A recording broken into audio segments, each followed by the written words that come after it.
Bonjour à tous et bienvenue dans Église du Monde. Cette semaine, je vous emmène en Corée.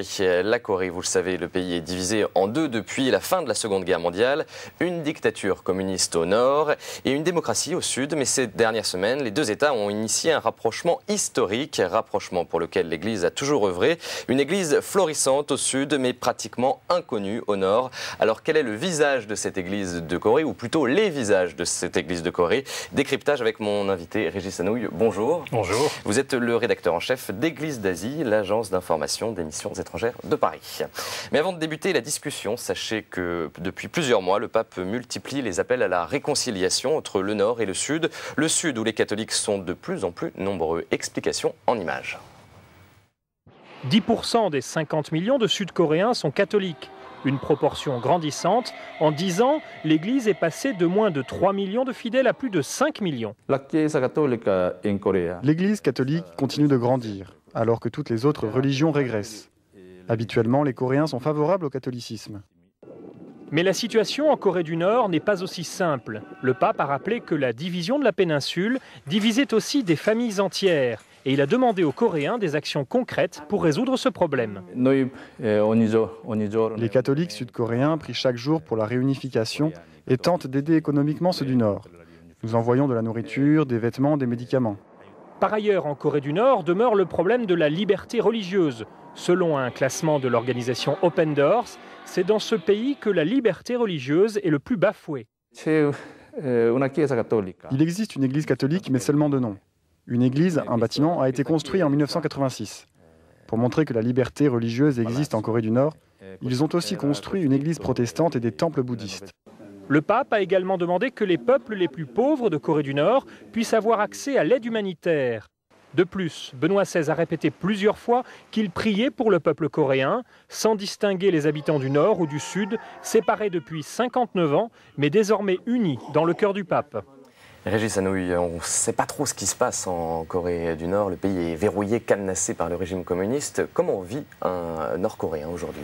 C'est un trou noir. La Corée du Nord, vous avez raison de le souligner, est un trou noir de l'information. On sait très peu de choses sur ce qui se passe réellement, malgré le fait que depuis, mettons, 10 ans, l'aide humanitaire internationale sud-coréenne arrive petit à petit en Corée du Nord. C'est un des pays les plus aidés.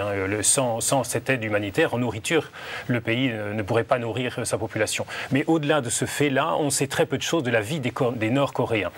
Dans le reportage, c'était souligné, c'est tout à fait vrai. Une église a été construite, une église catholique, l'église de Changchun, dans la capitale, à Pyongyang, 2 temples protestants, un dans la capitale, un dans une ville de l'Est, quelques temples bouddhistes, une église orthodoxe aussi. Mais semble-t-il, c'est vraiment pour la façade, car bien sûr, il n'y a aucun prêtre, donc pas d'eucharistie, pas de messe, aucune réunion, semble-t-il, libre, même si quelques informations sortent.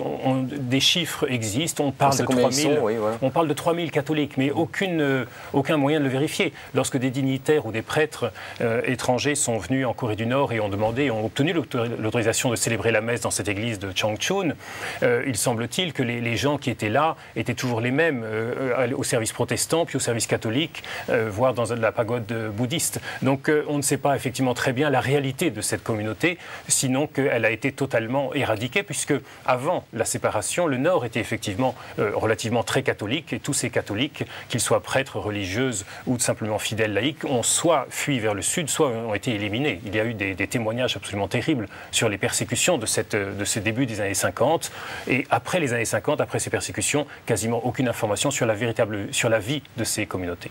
Alors, il y a un prêtre sud-coréen qui s'est procuré toutefois 2 livres sur le catéchisme écrits et imprimés en Corée du Nord. On se les est procurés il y a peu. On va voir leur couverture tout de suite à l'écran, donc des livres écrits en coréen.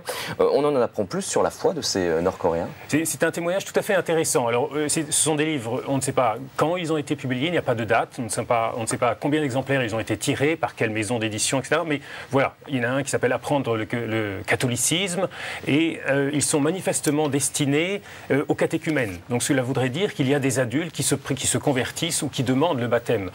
Mais au-delà de ce témoignage écrit, qui est tout à fait unique et très très intéressant, on n'a aucun élément pour dire quelle est la réalité derrière. Mais semble-t-il, oui, là, il y a un embryon de quelque chose, d'une formation d'une Église, en tout cas un souci de formation, notamment un accent très fort qui est mis sur les sacrements, simplement parce que ces sacrements manquent. Il n'y a personne pour, encore une fois, célébrer l'Eucharistie en Corée du Nord. Ce prêtre, comment il s'est procuré ce livre? Est-ce que vous le savez? Est-ce que ça veut dire qu'il y a des liens quand même entre catholiques sud-coréens et catholiques nord-coréens de temps en temps, d'une manière clandestine ou Alors, autre? il y a cette frontière qui sépare la Corée du Nord de la Corée du Sud, la DMZ, la zone démilitarisée, qui véritablement est totalement étanche, ou était totalement étanche. Le mur de Berlin était une passoire, si on peut permettre l'expression, à côté de l'étanchéité de cette frontière. Depuis 10 ans, les choses commencent à évoluer. Effectivement, on a vu, il y a une ouverture de cette frontière, une ligne de chemin de fer, une route ont été construites, même si elles ne sont pas utilisées, même si c'est toujours fermé.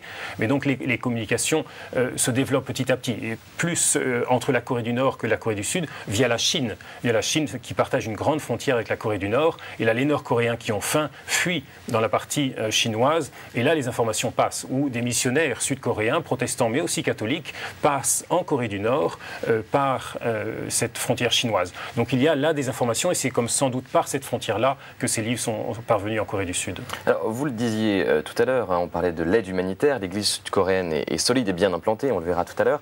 Mais est-ce que cette Église a un poids sur l'aide humanitaire qu'on peut apporter au Nord? Alors, l'aide humanitaire est massivement une aide internationale via les instances internationales de l'ONU, puisqu'on estime qu'entre un quart, voire un tiers de la population est nourrie par cette aide humanitaire. Donc ce côté massif de cette aide humanitaire ne peut pas être fourni par l'Église elle seule. Et l'Église catholique, à l'échelon international, fournit une partie de cette aide minime, mais orientée aujourd'hui vers l'aide non pas d'urgence, mais au développement. Et c'était une aide qui était confiée à la Caritas internationaliste, qui avait délégué ce travail à la Caritas de Hong Kong. Et depuis quelques années, c'est la Caritas coréenne, sud-coréenne, qui est chargée de ce travail. Donc là, on voit aussi que les contacts entre le Sud et le Nord se développent. Même si, effectivement, il est toujours difficile de savoir exactement comment cette aide est réellement utilisée par les Nord-Coréens. Sans doute le régime, l'armée se sert-il, mais voilà, l'Église oriente son action, l'Église sud-coréenne de Corée du Sud oriente son action vers une aide de développement. Donc fournir des serres pour cultiver des légumes, fournir des entreprises qui permettent de cultiver des semences, tout ce type d'infrastructures relativement simples et basiques, mais qui permettent aux Nord-Coréens de se nourrir. Un évêque sud-coréen recommandait récemment aux catholiques de contribuer à un changement d'attitude sur la question de la réunification des deux pays. Est-ce que ça veut dire qu'au Sud, on envisage cette réunification avec un œil plutôt négatif? Négatif, je n'utiliserai pas cette expression, mais c'est une réunification, qui implique une réconciliation. On a parlé de ces familles divisées, et c'est terrible. Depuis 50 ans, des familles sont divisées. Des pères ne savent pas ce que sont devenus leurs enfants, ou les pères, ils sont morts aujourd'hui, mais en tout cas, mari et femme ont été séparés des familles divisées. Mais au-delà de cet aspect-là, il y a non pas un rapport de force, mais un rapport à établir. On a parlé de la réunification en Allemagne, il y a eu cette réunification en Allemagne. Il y avait 4 Allemands de l'Ouest pour un Allemand de l'Est. En Corée, c'est 2 Sud-Coréens pour un Nord-Coréen. Donc, et une distance économique, un fossé beaucoup plus important encore. Donc l'économie nord-coréenne est dans un état absolument désastreux. Donc si demain la réunification devait se faire, les Sud-Coréens ont effectivement très peur de perdre beaucoup au change, entre guillemets. Bien sûr, ils seraient réunifiés, mais leur économie serait à refaire. Et ils ont mis 50 ans à construire une économie florissante, mais qui est au prix de nombreuses souffrances. L'Église, quel rôle dans cette tentative de réunification, ou en tout cas de rapprochement entre les deux pays? Elle rappelle justement que ce n'est pas uniquement une affaire de gros sous, entre guillemets, ou de rapport de puissance économique, et qu'il faut s'ouvrir à ses frères nord-coréens, et qu'il y a donc cette urgence de prier pour l'unification et d'agir concrètement pour cette unification. Il y a un ministère de l'unification au niveau du gouvernement sud-coréen, il y a aussi une commission au sein de la conférence épiscopale pour cette réconciliation. Le Vatican, lui, il a les moyens de faire quelque chose pour aider à cette réunification. On a vu Benoît XVI qui s'est exprimé à de nombreuses reprises sur cette question. Il est difficile de voir également quel est le poids du Vatican, quel rôle il peut jouer exactement. Il y a eu des délégations délégation de la secrétaire d'État du Vatican en Corée du Nord. À l'occasion de passage à Pékin, ils sont allés à Pyongyang. Mais voilà, au-delà de ces visites-là, pour essayer simplement de comprendre s'il y a encore une communauté catholique, si on peut aider ces catholiques, s'ils existent en Corée du Nord, diplomatiquement, effectivement, l'action est relativement limitée. Ce sont les États-Unis, la Chine, la Russie, la Corée du Sud, le Japon qui sont impliqués au premier chef. Il y a également la question du nucléaire nord-coréen qui inquiète l'Église et la communauté internationale. On en est où sur cette question? L'accord, justement, et le sommet qu'on vient de voir, deuxième sommet historique entre les deux dirigeants, nord et sud-coréens, donc à Pyongyang, dans la capitale nord-coréenne. Ce deuxième sommet et l'accord qui ont été conclus indiquent que la partie nord accepte de démanteler véritablement ces installations nucléaires. Il reste à voir s'ils vont véritablement le faire, mais là c'est un jeu hautement diplomatique où effectivement la Corée du Nord a très bien su jouer, entre guillemets, de cet outil nucléaire et de l'arme nucléaire qui est derrière pour négocier une aide humanitaire et un soutien finalement à son régime de la part des pays environnants. On parle de rapprochement, mais la réunification, elle n'est pas non plus pour demain encore. Alors, je ne peux pas lire dans l'avenir, mais effectivement, en tout cas, une réunification extrêmement rapide ou un effondrement, pourrait-on dire, du régime nord-coréen n'est souhaité par personne dans la région. C'est ce qui évitera effectivement cet effondrement.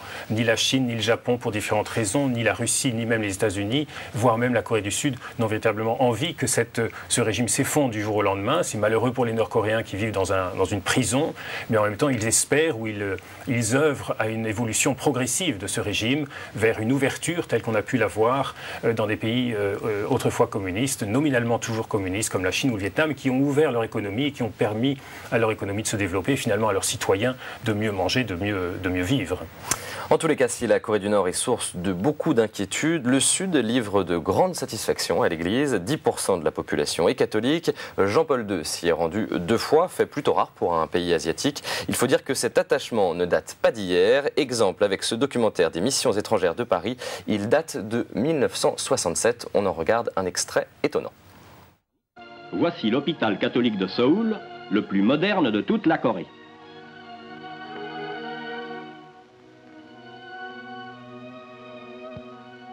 De même, l'université des jésuites américains est une des plus cotées de la capitale.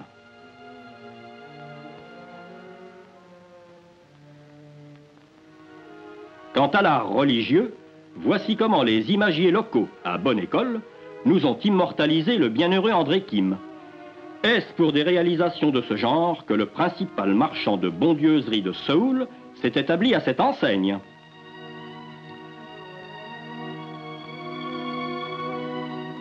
Il reste donc du progrès à faire dans le domaine de l'art religieux, mais voici déjà beaucoup mieux, avec cette charmante église d'une sous-préfecture du centre de la Corée qu'un missionnaire vient d'achever et que vient de consacrer l'archevêque coréen de Taegu, entouré des plus hautes personnalités de la province. Même le président de l'Assemblée nationale, qui est catholique, est venu de Séoul honorer la cérémonie de sa présence.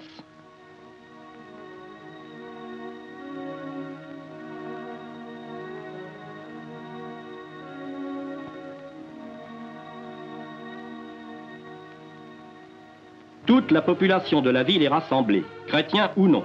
Tous sont fiers de leur belle église.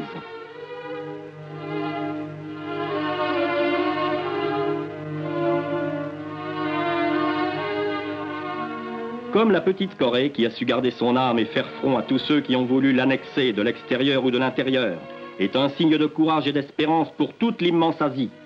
Comme l'église de Corée a su gagner chèrement sa liberté dans le sang et les larmes des martyrs, de même, la nouvelle Église est un symbole d'espérance pour toute la chrétienté d'Asie, relativement si petite, mais si courageuse et si vivante. Car, comme il est écrit au porche de la deuxième vertu, la foi est une épouse fidèle. Des images et un commentaire qui datent quand même de 1967. Régis Anouilh, qu'est-ce que vous pensez de ces images? 40 ans après, effectivement, c'est intéressant de voir que les missionnaires, donc des missions étrangères de Paris, présentaient cette église comme une source d'espérance pour le pays, pour l'Asie. Et finalement, cette espérance n'a pas été déçue. Oui, on parle dans ce pays, finalement, dans l'Asie, dans cette immense Asie que l'on connaît pas toujours bien, mais où l'on sait que l'église catholique, ou les chrétiens de façon générale, sont très minoritaires. Eh bien, voilà un pays, puisqu'on cite souvent les Philippines, Philippines comme le pays catholique de la région. Bien sûr, la Corée n'est pas aussi catholique en termes de pourcentage, mais voilà une église forte, 10% de la population, 10% pour l'église catholique, et au-delà, il y a les protestants, environ 20% de la population. Donc vous avez un petit tiers ou un tiers de la population qui se réclame du christianisme. Voilà donc des chiffres relativement importants, en tout cas impressionnants. Et derrière ces chiffres, le dynamisme effectivement d'une église très présente. Le documentaire commençait là-dessus, avec les œuvres sociales, éducatives, de santé, impressionnantes. Et au-delà, même, il parlait d'un ministre ou le président de l'Assemblée nationale qui était catholique. Voilà, la présence également dans les milieux politiques, économiques, sociaux de cette minorité catholique. Donc ce n'est pas mal vu d'être catholique en Corée du tout. Non, les récents présidents ont été chrétiens, protestants ou catholiques. Donc il y a effectivement cet engagement de l'ensemble de la population catholique dans la vie sociale, à travers ces institutions, mais également plus largement, on peut dire que ce pays qui est une démocratie aujourd'hui, cette démocratie qui a été conquise de haute lutte, eh bien les catholiques, les protestants sont en bonne partie à la base de cette revendication et de ces succès politiques. Dans le premier reportage de cette émission, on entendait dire que l'Église avait gagné 2 millions de fidèles en 10 ans. D'abord, comment on mesure et comment vous expliquez ce chiffre? Alors comment on mesure? On est dans le cadre de l'Église catholique, donc un catholique se mesure facilement dans la mesure où il est baptisé, il est inscrit dans des registres paroissiaux, les baptêmes sont les baptêmes. Donc il y a effectivement, durant toutes ces années, au début des années 50, donc cette guerre de Corée est totalement fratricide, un pays à reconstruire, un pays à zéro, un pays donc déboussolé, où les gens vont chercher effectivement des réponses aux questions que les autres systèmes traditionnels qui sont les leurs ne fournissent pas toujours. Je parle du chamanisme, du bouddhisme, du confucianisme également. Donc ils vont chercher ailleurs et ils trouvent parmi les catholiques, les chrétiens, des gens qui veulent les aider, effectivement, qui se soucient des plus petits, des plus pauvres. Et puis dans les années de l'essor économique, les années 60, 70, des années de grande, forte croissance économique, mais également de conflits sociaux très durs, tout simplement parce que les paysans sont expropriés, les ouvriers sont exploités dans ce qui deviendra les chaebols, les grands conglomérats sud-coréens. Et puis plus tard, sous ces régimes militaires, sinon dictatoriaux, du moins très autoritaires, eh bien, les églises chrétiennes ne sont pas les seules, mais sont parmi celles qui effectivement s'impliquent dans cette lutte pour les droits sociaux et politiques. Il faut attendre 1981 pour voir le dernier prêtre catholique libéré. Il avait été emprisonné, il est libéré en 81. Donc un élargissement jusqu'aux ces années 90 où il y a une réelle démocratisation de la vie politique. Eh bien, à chacune de ces étapes de la vie du pays, les catholiques, les chrétiens, les protestants ont été présents et actifs. Il y a le problème des sectes également. Alors les sectes, quand on parle de ces 20% de protestants... Est-ce qu'on compte aussi ce qu'on appelle des sectes protestantes? Oui, bien sûr, oui. Et le protestantisme a des visages extrêmement variés en Corée du Sud. La mouvance évangélique pentecôtiste se développe de façon extrêmement forte, extrêmement rapide. Et lorsqu'on va à Séoul, le visiteur est frappé de voir qu'effectivement, partout dans la ville, il y a des croix, des grandes croix la nuit lumineuses, parce que chacun, sur sa maison ou son temple, met une grande croix pour être vu. Donc il y a cet aspect effectivement extrêmement dynamique avec des dérapages et on l'a vu récemment parce qu'il y a eu une crise, vous vous rappelez peut-être de ces otages sud-coréens enlevés en Afghanistan et deux ont été assassinés. Il y a donc cet aspect, j'allais dire boy scout, mais en tout cas effectivement extrêmement fort de ces églises protestantes pour aller à l'étranger, pour aller évangéliser. Il y a une compétition là au sein des églises protestantes, de certaines d'entre elles évangéliques en Corée du Sud qui parfois effectivement peut amener à des dérapages comme ce qu'on a vu en Afghanistan. Alors une autre question qui inquiète l'Église, ces derniers mois, le Vatican et les évêques locaux ont reproché au gouvernement ces manquements dans le domaine de la défense de la vie, notamment sur le terrain bioéthique. Quels sont les enjeux? Ce ne sont pas les mêmes que chez nous. Ce ne sont pas les mêmes. En tout cas, si l'Église est bien vue aujourd'hui en Corée du Sud, elle agace effectivement depuis quelques années le gouvernement sud-coréen sur ce thème-là. Pourquoi? Parce que la Corée du Sud, coincée entre la Chine et sa main-d'œuvre très peu chère, le Japon surdéveloppé, cherche des relais de croissance à sa croissance économique. Et ils ont identifié parmi les secteurs celui des biotechnologies. Donc le gouvernement, les industries investissent massivement dans le secteur, dans la recherche en matière de biotechnologie et à tout crin, à tout niveau. On se rappelle du scandale du professeur Wang qui avait annoncé le clonage, avoir maîtrisé les techniques du clonage d'embryons humains et qui finalement s'est révélé être une imposture. Mais il était totalement financé, soutenu par le gouvernement. Donc avant que ce scandale n'éclate. Et l'Église, là, avant même que n'éclatent ces scandales, bien avant, tirait la sonnette d'alarme en disant non, la dignité de l'homme, effectivement, est imprescriptible, et il y a des choses à ne pas faire. Et donc là, l'Église se pose en frein, finalement, en tout cas, pose des garde-fous, avertit, c'est son rôle, dans cette société qui n'est pas complètement, effectivement, chrétienne, des dangers qu'il y a à aller dans certaines directions. Alors je le disais tout à l'heure, Jean-Paul II est allé 2 fois en Corée. Sa première visite remonte à 1984, c'était à Séoul. On va voir, voilà, on voit les images d'une foule impressionnante. 1 million de personnes, dit-on, une cathédrale à ciel ouvert selon les observateurs de l'époque. Il s'agit ici de la canonisation de 103 martyrs coréens. C'est une des premières canonisations de l'ère moderne qui se déroule en dehors de Rome. Quelques commentaires sur ces images qui sont impressionnantes, Régis Hanoui. Oui, ce sont de très belles images. C'est sur la grande place de Yeouido, au sud dans Séoul, dans la partie sud de Séoul. Effectivement, une foule immense, tout simplement parce qu'en 84, l'Église célèbre son 200e centenaire.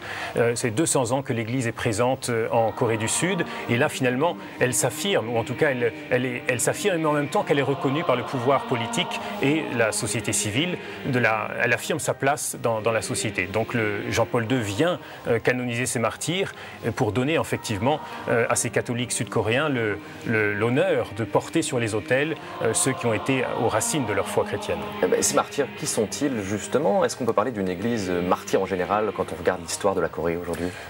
En tout cas, une église qui effectivement est née dans le sang des martyrs. C'est une église à l'histoire tout à fait étonnante et tout à fait intéressante. Toutes ces églises dans la région sont nées d'initiatives missionnaires qui venaient d'Europe la plupart du temps. Donc voilà, tout simplement des missionnaires qui partent à l'étranger dans ces pays et qui commencent à prêcher l'évangile, à convertir. Là, le cas est un peu différent. Le cas de figure est un peu différent. En 1779, de jeunes lettrés sud-coréens cherchent comment, effectivement, une voie vers la modernité. Donc se tournent naturellement vers la Chine, car c'est de là d'où vient la culture. Et une partie d'entre eux tombe sur un livre écrit par Matteo Ricci en 1610, plus d'un siècle avant. Matteo Ricci qui est mort à Pékin dans les années 1610. Et ce livre, voilà, de doctrine chrétienne, les interpelle, leur dit quelque chose. On est en 1779, ils se disent il faut aller plus loin, il faut creuser, voir qu'est-ce qu'il y a là. Et ils envoient un des leurs à Pékin. En 1784, 5 ans plus tard, il est baptisé. Voilà, 1984, c'est 200 ans. Tout seul, il découvre le christianisme. Voilà, c'est le premier baptisé. Il sera baptisé à Pékin par un jésuite français, Pierre Gramont, et qui lui donnera le nom de baptême de Pierre. Il revient en Corée, et baptise son plus proche ami qui prend le nom de Jean-Baptiste. Voilà, on a Pierre et Jean-Baptiste qui sont à l'origine de cette église, donc une église qui va commencer à naître par elle-même, sans apport missionnaire, sans apport de personnel missionnaire. Et ils vont développer, effectivement, étudier cette doctrine catholique qu'ils découvrent dans les livres, mais très rapidement, ils vont se heurter ils vont rencontrer un réel succès, mais ils vont rencontrer également la persécution. Les premières années du XXe siècle, durant 40 ans, il va y avoir 5 vagues de persécutions massives qui font effectivement décimer cette église, mais ne pas l'anéantir, puisqu'on voit aujourd'hui qu'elle a survécu. L'église locale aujourd'hui a encore besoin de missionnaires ou non? Le dernier évêque qui est étranger, missionnaire, qui était à la tête d'un diocèse, a passé la main en 1980 ou 1990, je ne me rappelle plus exactement. Donc il y a toujours besoin de missionnaires dans la mesure où un missionnaire vous apporte une autre façon de voir l'église, de voir l'évangile. Donc il y a une fécondation importante, nécessaire de la part du monde missionnaire, mais en même temps c'est une église qui elle-même est devenue missionnaire. Avec des vocations très nombreuses, et c'est elle qui aujourd'hui qui envoie dès aujourd'hui. Il y a une société de mission étrangère de Corée et qui envoie des missionnaires à travers le monde, en Europe un petit peu, mais ailleurs en Asie, on voit de nombreux missionnaires sud-coréens. Alors Régis Hanoui, pour aller plus loin, vous nous avez apporté un livre, le voici, un livre sur Jésus et Confucius, avec une préface signée par Monseigneur Olivier de Béranger. Dites-nous un peu ce qu'il y a dans ce livre. Alors Monseigneur Olivier de Béranger, évêque de Saint-Denis, a été prêtre fidei donum, un prêtre diocésain prêté, entre guillemets, à l'église de Corée du Sud durant 15 ou 16 années, longues années, auxquelles il a effectivement consacré sa vie à partir comme cela à la rencontre de cette église catholique de Corée du Sud. Jésus et Confucius, le titre de cet ouvrage, c'est justement un ouvrage écrit par un universitaire sud-coréen confucéen et un prêtre sud-coréen, un prêtre catholique, ils croisent leurs expériences ou leurs réflexions réflexion sur comment effectivement être pleinement fidèle à Jésus-Christ et en même temps fidèle à sa culture dont les racines profondes sont des racines confucéennes. Il y a donc là un essai d'inculturation, mais dans un contexte démocratique aujourd'hui en Corée du Sud, une société développée avec tous les défis que cela suppose, et donc des pistes intéressantes, pas uniquement pour l'Église de Corée du Sud, mais je crois pour l'ensemble de cette Église en Asie, notamment en Chine. Merci Régis Anouilh pour toutes ces explications. Vous êtes le rédacteur en chef d'Église d'Asie, l'agence d'information des missions étrangères de Paris. Pour tout savoir sur les églises d'Asie, n'hésitez pas à vous rendre sur le site internet des MEP. L'adresse s'affiche en bas de vos écrans. C'est le www.mepasie.org. Et puis je vous conseille également une lecture passionnante, La marche à la mort, 3 ans de captivité du Carmel de Séoul. C'est aux éditions du Carmel, quand la petite histoire dit toute la grande. C'est le témoignage de sœurs carmélites prises dans la tourmente de l'invasion communiste nord-coréenne pendant la guerre de Corée. C'était entre 1950 et 1953. Voilà, c'est la fin de cette émission. Merci de votre fidélité. On se retrouve la semaine prochaine pour un nouveau voyage à travers ces églises du monde.